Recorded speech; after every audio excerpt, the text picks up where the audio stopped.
First thing you're going to want to do when you're covering your boat is find the front. You can tell where the front of the cover is by the tag right here.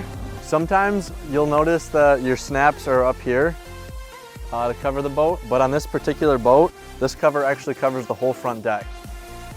You'll know you have the snaps lined up right because you'll have a little opening right here, which will go around that front eye hook. You'll know you have it lined up right when all the snaps are matching. You'll notice too that the cover goes around the cleats so you can cover the boat and have it tied up at your dock. If I'm out there by myself, usually what I'll do is I'll do a couple snaps on each side and just work my way back, because if you do all of one side, it's usually a little bit harder to try and go through and do the other one.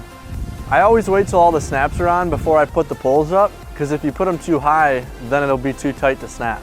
So what you're gonna do is you're gonna put the poles in the pole vents after you find the right height.